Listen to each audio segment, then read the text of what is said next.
はい、どうもこんにちは。本日はこちら、マツダ AZ ワゴン MJ21S なんですけれども、こちらですね、足回りの方もだいぶ整ってまいりましたので、いよいよ最速に向けての車両が整ってきました。その中でですね、最速で走るためには、速さだけではなくてですね、制動部分、こちらも大事となりますので、今回は HT51S のブレーキローターの移植、そしてブレーキパッド、リクセル Z タイプに交換、さらにブレーキホースのメッシュホースへの交換、こちらの3点を行いたいと思います。やはり速くなるためには、しっかり加速と同時にしっかり止まれなければ安定した走行というのはできませんので、そちらをですね、しっかりとコストをね、できるだけかけずに最大限効かせられるような仕様にしていきたいと思います。主にフロントのブレーキが中心となったブレーキチューンとなってしまうんですけれども、後ろはですね、制動力に関してはドラムブレーキでも十分な制動力がありますので、後ろはブレーキホースのみの交換となります。主に前のブレーキのチューンとなりますので、ぜひ制動力に不満がある方など、ブレーキチューンを考えている方は、ぜひ最後までご視聴いただければと思います。それでは参りましょう。レッツゴー。マーブラックノリオ TV 驚きを届けるちゃんたちの情熱どこまでもベーション。はい、それでは早速作業に入っていくんですけども、すでにこちらの車両、ジャッキアップしております。ホイールを外したところからね、始めたいと思いますので、そちらから見ていただければと思います。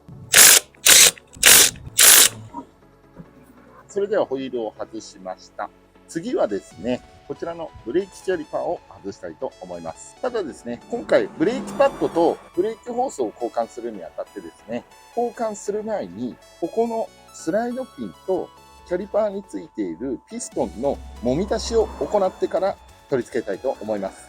やはりね、走行距離が4万キロ台といえども、何年も経っている車両なので、やはり固着している可能性などもあって、ピストンがね、ちゃんと動かない、またはスライドピンがちゃんと動かないという可能性もありますので、それなので、一応取り付ける前に、もみ出しとグリスアップをね、したいと思います。取り外しに関しては、ここの 14mm を1本、下側を緩めましょう。そうしますと、これがバカッと開きます。そして、これがキャリパーの中のピストンとなります。それで、手なんかだとわからないので、正直固着してるかどうかもわかりません。一応ですね、固着していてもしてなくても、今回はピストンのもみ出しをやろうと思います。そして、もみ出しをする前にですね、軽くこういう四隅なんかに入りました異物をですね、ハーツクリーナーで軽く歯ブラシなんかでこすりながら洗浄してあげましょう。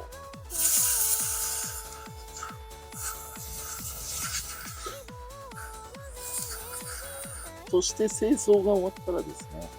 このブーツなんかをちょっと軽くめくったりなんかしてみて、あんまりゴジゴジやっちゃうと傷つけてしまいますので、軽くね、めくるなどしてブーツの切れなどがないかを確認します。このブーツはですね、まだ大丈夫なようです。もしこれで切れてたりとかすると、このブーツの交換をするような感じになりますので、ブーツを交換するぐらいだったら、キャリパーのピストン部分をね、オーバーホールした方がいいと思います。そして清掃が終わりました。次にですね、ピストンのもみ出しをするんですけれども、今パッドが裏側と表側と2枚ついてます。こちらの片側を外します。一応、このローターも交換するんで特に問題ないんですけども、一応ローターの保護という名目で表側を外しとくといいかもしれません。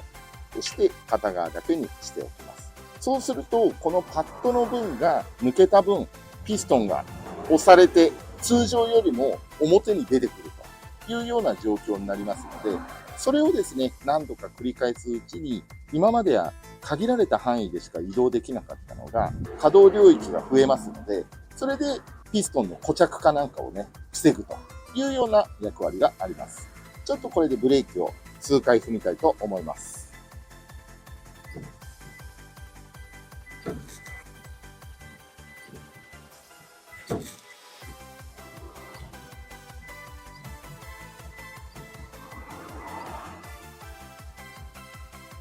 はい、これでキャリパーを上に上げると、このような感じでピストンがね、通常よりも多く出てくる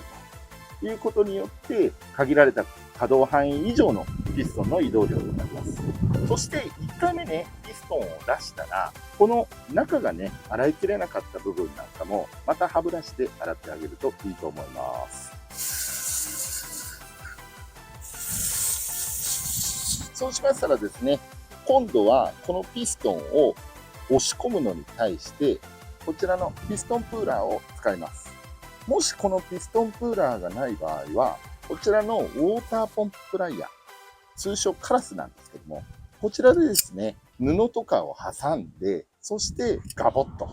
挟むような感じでやってください。ただ、1箇所だけやると水平に入っていきませんので、それなので、こっちやったり、こっちやったりと、様々な箇所でやってください。ただ、できれば、アストロプロダクツとかでこういうピストンピンプーラーを購入した方がいいと思います。私はしもさんから借りました。これを挟んで、くるくる回していきます。そうすると、この2枚の板がどんどん離れていって、ここのピストンがまた再度押されるというような感じになります。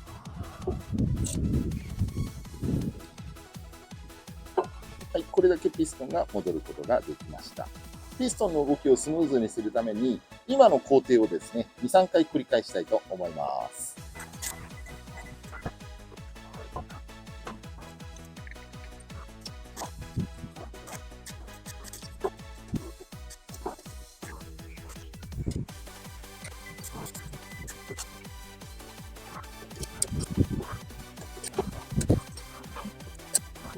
はい、これでピストンの揉み出しが完了しました。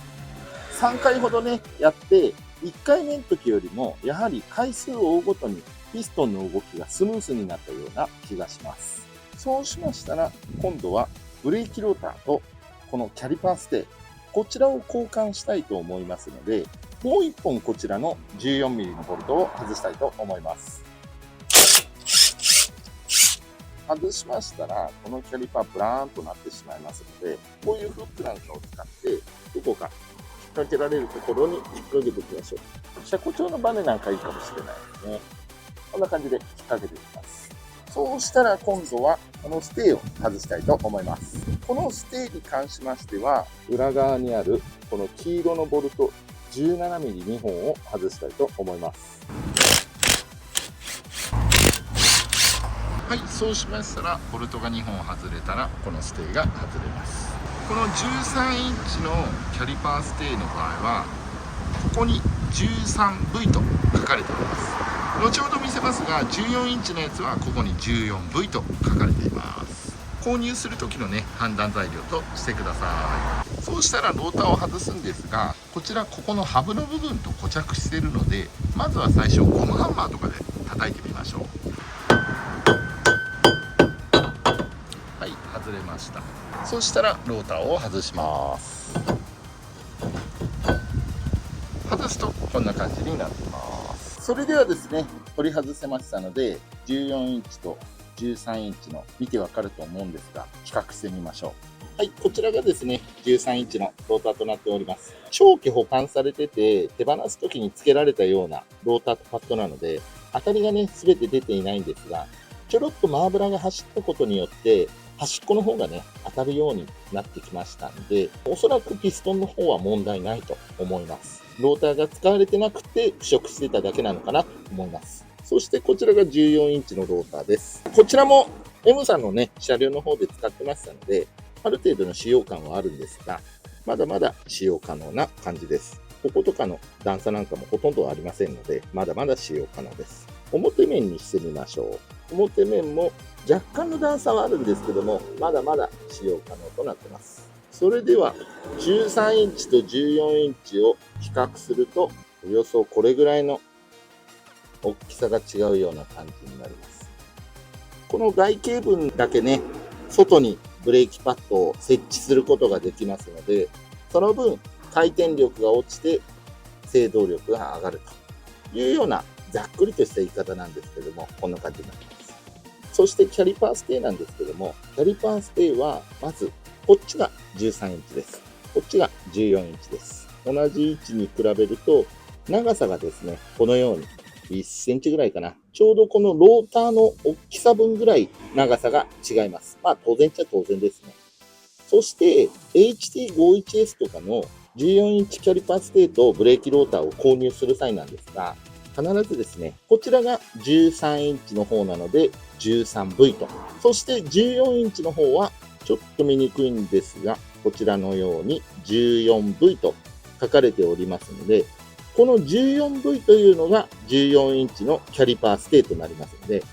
これさえ持ってれば HT51S のブレーキローターを後から購入して、できればパッドも購入した方がいいと思います。なぜなら、実はブレーキパッドも大きさが違います。こちらが13インチで、こちらが14インチとなってます。一見大きさ変わんないように見えるかもしれないんですけども、同じ位置で重ねてみると、やはりこのように面積が全然違います。それなので、13インチのままだとしても、HT51S 用のパッドを使った方が面積が大きいので、制動力も上がると。ちなみにこの14インチのパッドで13インチのローターに使えるのかというところなんですが、取り付け全然問題ありません。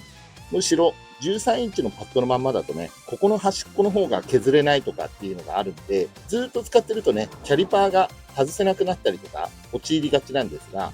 こちらの HT51 のパッドを使ってると、こんな感じで外側までびっちりとローターを使えることになりますので、変な段差ができないような感じになるので、13インチのブレーキローターだとしても、HT51S のブレーキパッドを購入するのはありなんじゃないかなと、マーブラ的には思います。そして今回ブレーキパッドの方も HT51S 用なんですが、こちらはですね、純正同等品の HT51S 用のブレーキパッドとなっておりまして、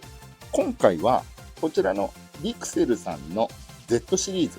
こちらをですね、使いたいと思います。たかだかマーブラごときがこんないいパッド使ってんじゃねえよと思われがちなんですけれども、使ってみます。そして適正温度はですね、0度から850度と、なかなか幅広い適正温度域となっております。こちらですね、制動力がある分、材質の方がグラファイトメタリックとなっております。それなので、やはりローターへの攻撃性もね、高くなってきてしまいますので、ただローターなんかも今、4、5000円なんかで2枚買えますので、今回こちらのパッドを使ってみようということでチョイスしました。中身はですね、このようにパッドのグリスがついてまして、そしてこちらはですね、パッドにシムがついているので、純正のシムは必要ありませんよと。あとはグリスちゃんと塗ってくださいねということの注意書きです。そしてもう1枚が、サーキットやスポーツ走行をする場合なんかですね、ブレーキタッチの悪化がやはりシムがついているとブレーキタッチが若干悪化してしまいますので、そういう人たちなんかは SIM を外していただいて結構ですということの注意書きがあります。そして今回購入したパッドがこちらですね。このように SIM がですね、リクセルのやつがすでについている状態となっております。サーキット走る人なんかはこの SIM を外してもらっても大丈夫だよということになっています。今回はとりあえずはこのまんまでいこうかなと思います。やはり面積が大きいとなっております。さあ、それではですね、これをいよいよ14インチローターと一緒に組み上げていきたいと思います。そしてですね、あともう一つ、こちらのキャリパーステイのスライドピンというのがあるんですけども、こちら外すと、このようにモリブデングリスがついてます。こちらですね、動きが悪かったり渋かったりしたらグリスアップしようかなと思ったんですけども、十分ついてるっちゃついてるので、本当だったら綺麗にした方がいいです。細かい方は綺麗にして組み上げた方がいいと思います。今回はこのままでいこうと思います。マーブラいつもね、車触ってますんで、いつでもできるんで、今回はこのままでいこうと思います。そんなに、特にスライドピンの動きが悪いとかもありませんので、これでね、いこうと思います。そうしたら組み付け手順は、まずはローターを付けましょう。くれぐれも13インチローターを間違えて付けないように14インチローターを付けましょう。ついたらですね、キャリパーステーで固定してないと、このように外れてしまいます。もしこれが作業しづらいっていうんであるならば、こうやってホイールナットね、締めておけば、ある程度固定できますので、これでね、作業をすればはかどるんじゃないかなと思います。そしてこのキャリパーステイを 17mm のボルト2本で取り付けます。ステイがローター側です。この裏を通してボルトをつけます。もう片方も場所を合わせて取り付けます。そしたらこれでローターとキャリパーステーが取り付けられました。ここでパッドをつけたいと思います。パッドつけるときはですね、皆さんご存知だと思いますが、一応ね、軽く言っておきます。ここのね、角のところが若干バリがありますので、この角をですね、こういう棒ヤスリや紙ヤスリで結構です。軽くこうやって削ってあげましょう。ちょっとで結構です。それでは2枚できましたので、この2枚をどちらも新品なので、どちらでも結構です。特にブレーキセンサーもついておりません。どちらでも結構です。左右ね、ここの溝にはめるような感じでつけていきます。上側も同様です。これでつきました。そうしたら、ここにぶら下げてるキャリパーをドッキングして、そして上側から 14mm のボルトで締めます。仮締めです。この時ですね、ここが平ったくなっております。その平ったいのが、ここのプレートに合わさるような感じで締めてください。そうすると、ここの土台が動かないで固定されますので、そのためにここを合わせます。これで14インチのブレーキローターとブレーキパッドは交換が完了しました。そしてラストはですね、こちらのブレーキホース、こちらを交換したいと思います。こちらはですね、純正のままだと一応中に繊維も入ってるんですけども、ゴムだけなので、ブレーキペダルを踏むとですね、浮力によってここが膨らむと。それなので、メッシュホースをこの周りに巻いたやつをつけることによって、このゴムの膨張を抑制できると。そしてブレーキのタッチがかっちりとした感じで、踏み加減がね、非常に良好になる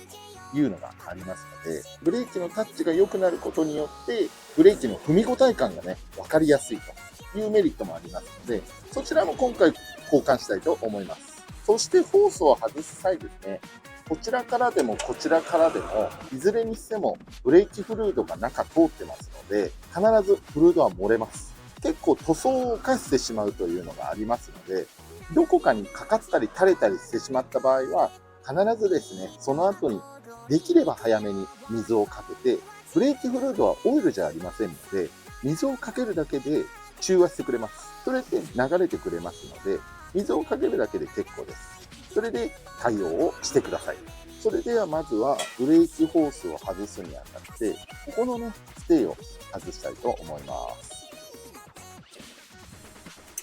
はい、外れました。そしてブレーキホースを外してしまうと、即座にフルードが漏れてしまいますので、外す前にこちらのメッシュホースを紹介したいと思います。こちらが MH21S 用の専用のブレーキホースとなっておりますので、もうボルトオンで取り付けられます。このゴムホースの周りに結局このようにメッシュのホースがついている。それによってゴムの膨張を防いでくれて、ブレーキタッチが良くなるというような感じになります。ご丁寧にこちら FR となっております。フロントのレフトということで、運転席側のブレーキホースだよと教えてくれています。同ワッシャーがね、4枚ほどついております。こちらも使って交換していきたいと思います。そうしましたら、ここを緩めるんですけども、固定プレートを外してからですと、ここのナットが意外に硬かったりすると、一緒に動いて共回りしてしまいますので、それなので、先に緩めておきます。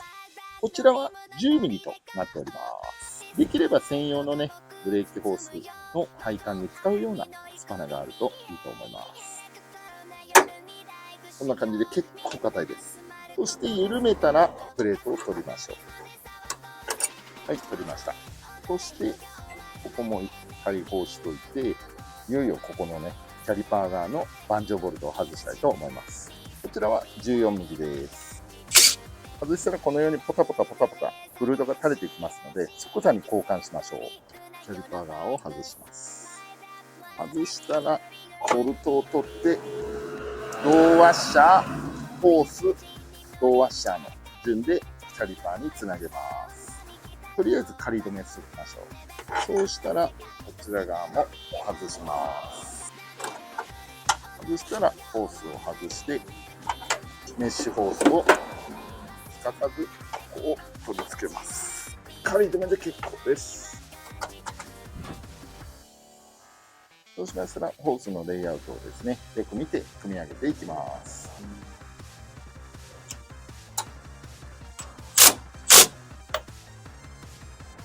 はい、これで完了しました。これでだいぶフルードがいろんなところについてしまいますので、最後ね、必ず水をかけといてください。そして今回ね、マーブラ、インパクト使ってるんですけども、うちのインパクトはトルクを調整できるので、それで締めていますので、そして自分自身もね、これぐらいのトルクっていうのを分かってるので、インパクトを使ってます。トルクが分かんない方はね、必ず手動でやるようにしておいてください。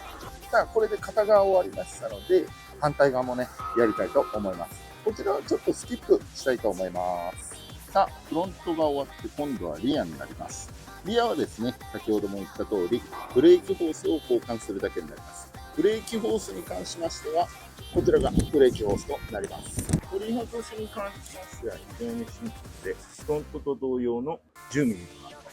ト。そして、この延長線上もこちらの 10mm のナットとなります。この2本を外せば、もうブレーキホースが簡単に外れます。当然、フルードが垂れてきますので、十分お気をつけください。まずはフロント同様 10mm のナットを緩めます。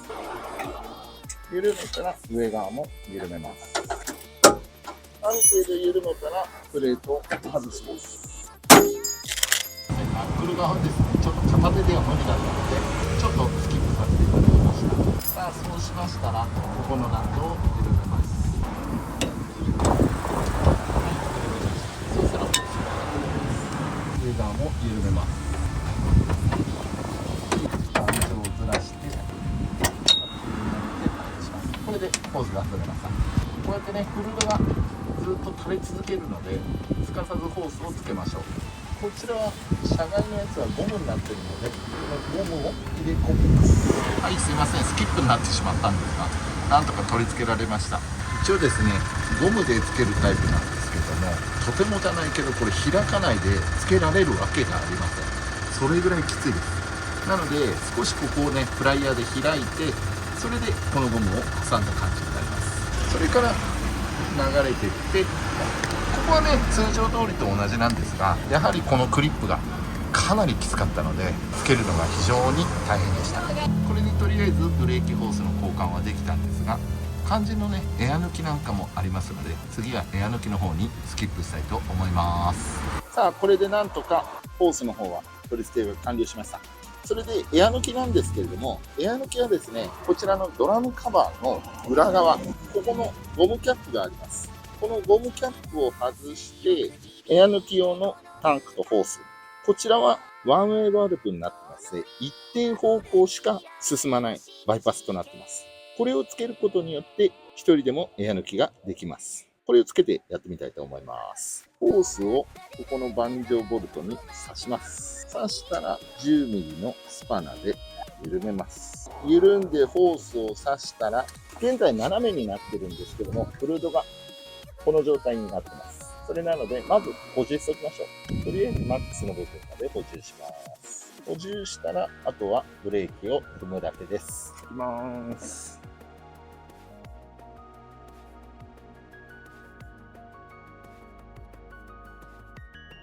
そうしたら、軽く手締めで締めてもらって、それでホースを外します。外したら、同じく 10mm で軽く締めます。この盤上ボルトはあんまり材質が硬くないので、舐めらないように気をつけてください。そして最後にこのゴムキャップをつけて完了です。そして反対側もやって、ジャッキダウンしたらですね、最後にフルードの量を確認して終了となります。ということで、なんとか交換が完了しました。今回はフロントがね、メインで14インチのローターとディクセルのブレーキパッド Z タイプですね。それとさらにブレーキのメッシュホースの交換というのがメインとなりました。正直ね、ブレーキの制動に関しましては当たりが出ないと本当の制動力というのはわからないんですが、正直今ちょっと移動しただけでもかなりタッチも制動力も違うような感じでさ、ぜひね、ブレーキの強化を考えている方はノーマルベースですとこれがもう最強の組み合わせだと思いますので、ぜひ参考になればやってみていただければと思います。ということで、最後までご視聴いただき誠にありがとうございました。この動画がいいねと思ったら、ぜひ高評価やチャンネル登録の方よろしくお願いします。それではまたお会いしましょう。さよなら。自由に車と夢を越え襲撃しよう君と一緒に